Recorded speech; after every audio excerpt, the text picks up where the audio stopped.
की है, जो रोज की तरह अपनी छोटी सी नाव लेकर समुद्र में मछलियां पकड़ने निकलता है। लेकिन उस दिन परिस्थितियां अचानक बदल जाती हैं। मौसम साफ होने के बावजूद कुछ ही मिनटों में चारों तरफ घनी धुंध छा जाती है और वह रास्ता भटक जाता है। तभी एरिक को दूर पानी में एक पुरानी और सुनसान सी नाव तैरती दिखाई देती है। उत्सुकता से वह अपनी नाव उस जहाज के किनारे बांधता है और अंदर जाकर देखने का फैसला करता है। अंदर कदम रखते ही उसके रोंगटे खड़े हो जाते हैं। पूरा जहाज बिल्कुल खाली, कोई आवाज तक नहीं, बस एक ऐसा डरावना सन्नाटा जो दिल की धड़कनें बढ़ा दे। अजीब बात यह थी कि जहाज पर सब कुछ बिल्कुल ताजा और व्यवस्थित था। खाना रखा था, बर्तन साफ थे, कपड़े सही से रखे हुए थे और कई जगह ऐसा लग रहा था जैसे अभी कुछ देर पहले कोई इंसान यहाँ मौजूद था, लेकिन वहाँ कोई नजर नहीं आ रहा था। एरिक जहाज के इंजन को चालू करने की कोशिश करता है, लेकिन वह बिल्कुल जवाब नहीं देता। इतने बड़े समुद्र में एक खाली जहाज से आमना सामना होने पर वह और भी परेशान हो जाता है। वह दूरबीन से आसपास देखने की कोशिश करता है,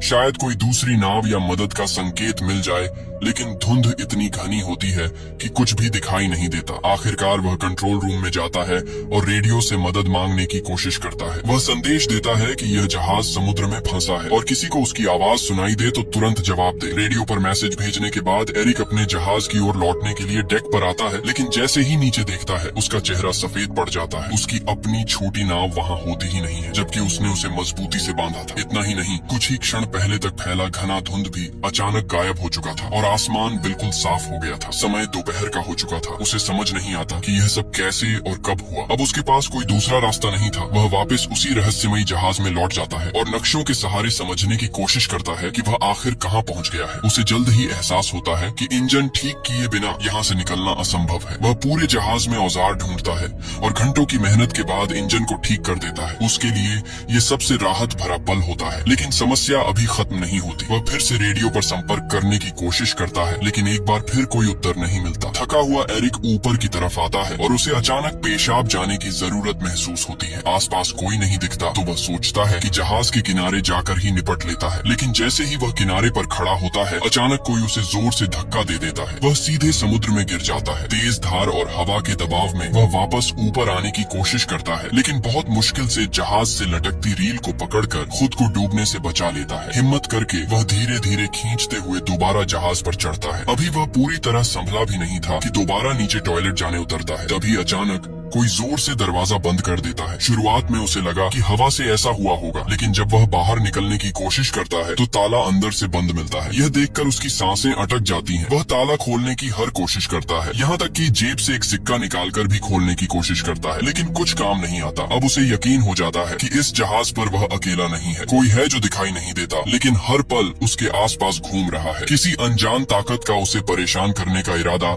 साफ नजर आने लगता है। वह जोर से चिल्लाता है, जो भी हो कृपया दरवाजा खोल दो, मैं सिर्फ देखने आया हूँ। लेकिन उसे कोई जवाब नहीं मिलता। डर और बेचैनी के बीच वह केबिन की ओर बढ़ता है और वहाँ पहुंचकर जो देखता है उससे उसकी रीढ़ में सिहरन दौड़ जाती है। फर्श पर खून के धब्बे, माहौल इतना डरावना कि कोई भी सामान्य इंसान वहाँ से भाग खड़ा हो। लेकिन एरिक हिम्मत जुटाता है, एक कैंची उठाता है और दरवाजा खोलने की कोशिश करता है। तभी अचानक पूरा जहाज जोर जोर से हिलने लगता है। ऐसा लगता है जैसे कोई बड़ा हादसा होने वाला है। वह डर के मारे ऊपर की ओर भागता है और एक खिड़की से बाहर झांकता है। सामने दूर से एक विशाल कार्गो जहाज उनकी दिशा में तेजी से आता दिखाई देता है। उसकी सीधी टक्कर इस जहाज से होने वाली थी। एरिक समझ जाता है कि अगर टक्कर हुई तो वह जिंदा नहीं बचेगा। वह किसी तरह ध्यान आकर्षित करने की कोशिश करता है। अपनी शर्ट उतारकर जोर जोर से हवा में लहराता है, लेकिन इतना विशाल जहाज उसे देख ही नहीं पाता। अब उसके सामने एक ही रास्ता बचता है, जहाज को रोकना। तभी उसकी नजर खिड़की के पास लटकी एक लंबी रस्सी पर पड़ती है। वह तुरंत एक उपाय सोचता है। रस्सी को बांधकर वह उसे पानी में फेंक देता है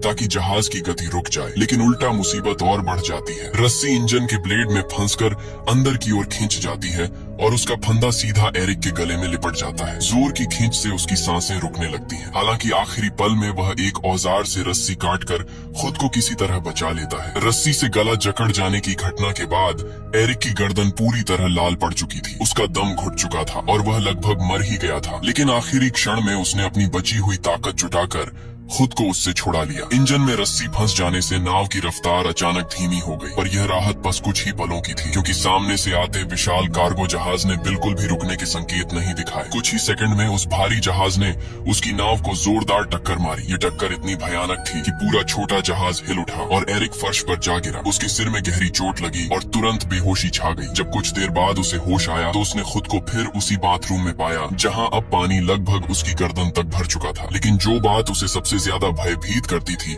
वह यह थी कि यह पानी समुद्र का नमकीन पानी नहीं था, बल्कि एकदम मीठा और साफ था, मानो कोई जानबूझकर उसे मानसिक रूप से तोड़ने के लिए हर कदम सोचे समझे तरीके से उठा रहा हो। थक कर टूट चुका एरिक अब विनती करने लगा, जो भी हो कृपया मुझे यहाँ से जाने दो। लेकिन पूरे जहाज में वही खामोशी थी जो हर बार उसे और भी ज्यादा डराती थी। भूख और प्यास से बेहाल होकर उसने शॉवर से बचे हुए पानी को पिया, पर कुछ ही क्षणों में वह भी खत्म हो गया। जब उसने सिंक से पानी पीने की कोशिश की तो पानी का स्वाद बदल चुका था, अब वह खारा था। इसी से उसे अंदाजा हुआ कि कहीं न कहीं जहाज में रिसाव हो चुका है और समुद्र का पानी अंदर आने लगा है। यह समझते ही उसकी घबराहट और भी बढ़ गई, क्योंकि इसका मतलब था कि यह नाव अब ज्यादा देर पानी पर नहीं टिक पाएगी। उसने दरवाजा खोलने की कोशिश की, लेकिन वह बाहर से बंद था। ऐसा लग रहा था कि कोई अदृश्य ताकत उसके हर कदम पर नजर रख रही है और उसे बाहर निकलने से रोक रही है। रात होने तक पानी लगातार बढ़ता गया और वह बहुत थक चुका था। आखिरकार थकावट से उसकी आंख लग गई। रात में समुद्र पर तेज तूफान आया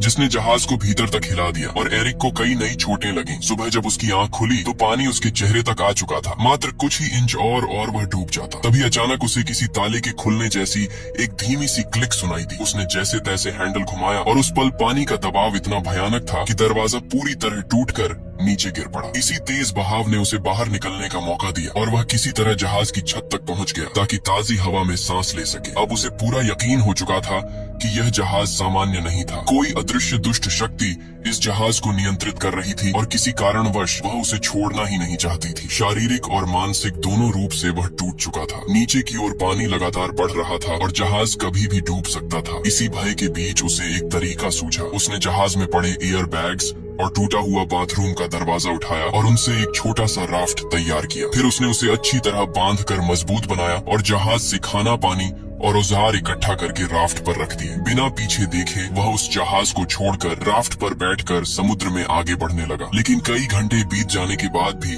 वह उस बड़े जहाज से ज्यादा दूर नहीं जा पाया। सबसे अजीब बात यह थी कि वह जहाज जिसे वह सुबह सुबह डूबता हुआ देख रहा था अब भी उसी हालत में बिना हिले डुले खड़ा था। उसे समझ नहीं आ रहा था कि इतना बड़ा रिसाव और इतना पानी भरने के बावजूद यह डूब क्यों नहीं रहा। तभी उसके दिमाग में एक विचार आया, अगर ये अभी तक नहीं डूबा तो क्यों ना इसे ठीक ही कर लिया जाए। वह वापस जहाज के पास लौटा और सबसे पहले रिसाव को ठीक किया। फिर पाइप और औजारों से एक अस्थायी पंप तैयार किया और धीरे धीरे जहाज में भरा पानी बाहर निकाल दिया। इसके बाद उसने नाव के बाकी हिस्सों की भी मरम्मत की ताकि आगे कोई दिक्कत न हो। काम पूरा करने के बाद वह फिर रेडियो पर गया और मदद मांगने की कोशिश की, लेकिन इस बार भी कोई जवाब नहीं आया। थका हारा वह फिर कंट्रोल रूम में लौटकर नक्शों को देखने लगा। जब उसने इंजन चालू किया तो उसकी उम्मीदें फिर टूट गईं। जहाज एक इंच भी नहीं हिला, मानो समुद्र ने उसे अपनी जगह पर चिपका दिया हो। वह पूरी तरह टूट चुका था कि तभी उसकी नजर दूर एक और जहाज पर पड़ी। यह देखकर उसके अंदर फिर से आशा की एक किरण जाग उठी। उसने तुरंत राफ्ट उठाया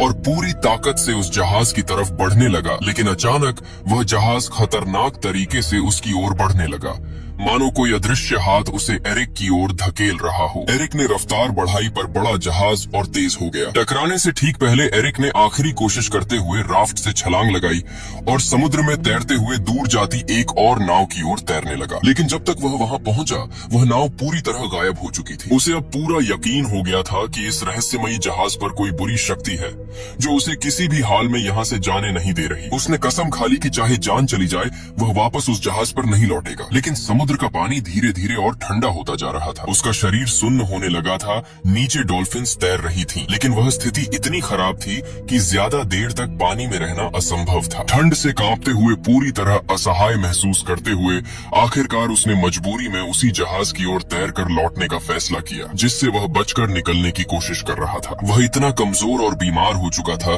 कि उसके पास सोचने की भी ताकत नहीं बची थी। वह चुपचाप एक कंबल ओढ़कर जहाज के कमरे में लेट गया और गहरी नींद में खो गया। अगली सुबह जब एरिक की आंख खुली तो उसकी पहली इच्छा थी कि वह हर हाल में इस भयावह जहाज से बाहर निकल जाए। लेकिन जैसे ही उसने उठकर दरवाजे की तरफ कदम बढ़ाया उसका दिल बैठ गया। कमरे का दरवाजा फिर से बंद था। वह अंदर फंस चुका था। यह नई मुसीबत उसे और ज्यादा तोड़ने लगी। उसे समझ नहीं आ रहा था कि आखिर यह जहाज उसके साथ ऐसा क्यों कर रहा है, किस ताकत ने उसे कैद कर रखा है। उसकी नजर अचानक कमरे के एक कोने में बनी छोटी सी लकड़ी की केबिन पर पड़ी। जैसे ही उसने उसे खोला, ऊपर की तरफ एक संकरा रास्ता नजर आया, एक वेंटिलेशन शाफ्ट जिससे शायद बाहर निकला जा सकता था। एरिक उस छोटे से केबिन में घुस गया जो एक बेहद तंग, अंधेरा और धूल भरा स्टोरेज एरिया था। वह कई बार ऊपर चढ़ने की कोशिश करता, लेकिन हर बार फिसलकर नीचे गिर जाता। गिरते हुए उसकी पीठ, हाथ और पैरों पर चोटें भी आईं, मगर वह रुका नहीं। बार बार गिरकर खुद को संभाल कर आखिरकार वह वेंटिलेशन की खिड़की तक पहुंच गया। उसने पूरी ताकत से खिड़की को धकेला, झटके दिए,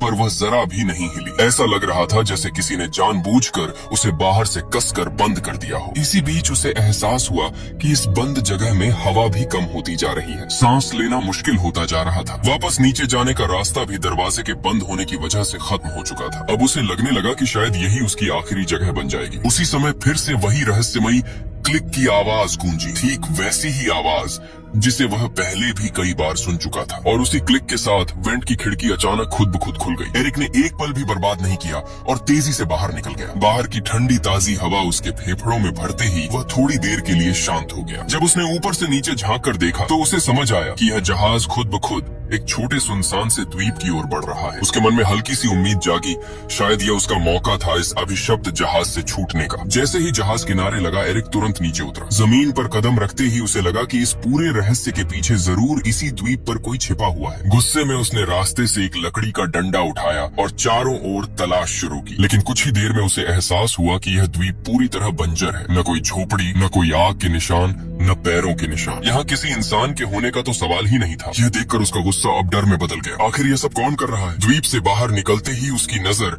एक अजीब दृश्य पर पड़ी। वही रहस्यमयी जहाज जिसने उसे यहाँ तक पहुँचाया था, अब शांति से समुद्र की सतह पर आगे बढ़ रहा था, मानो किसी और शिकार की तलाश में हो। यह देखकर एरिक को पूरा यकीन हो गया कि यह जहाज इंसानों द्वारा नहीं, बल्कि किसी अंधेरी खतरनाक शक्ति द्वारा नियंत्रित है। अगर उसे अपनी जान बचानी है तो उसे तुरंत इस द्वीप से निकलने का कोई रास्ता खोजना होगा। वह खोजबीन करते करते द्वीप की सबसे ऊंची चोटी तक पहुंच गया। वहां से उसे दूर एक और द्वीप दिखाई दिया, लेकिन वह इतना दूर था कि वह वहां क्या हो रहा है कुछ समझ नहीं पाया। फिर वह द्वीप के पीछे की तरफ घूमते हुए नीचे उतरा और तभी उसकी सांसें अटक गईं। वह ठीक उसी जगह पहुंच चुका था जहां से उसकी पूरी घटना की शुरुआत हुई थी। वही किनारा, वही वातावरण और सबसे चौंकाने वाली बात, उसकी अपनी छोटी नाव वहीं बंधी हुई थी, ठीक उसी स्थिति में जैसे उसने पहले दिन छोड़ी थी। यहाँ तक कि आसपास खड़े लोग भी वैसे ही सामान्य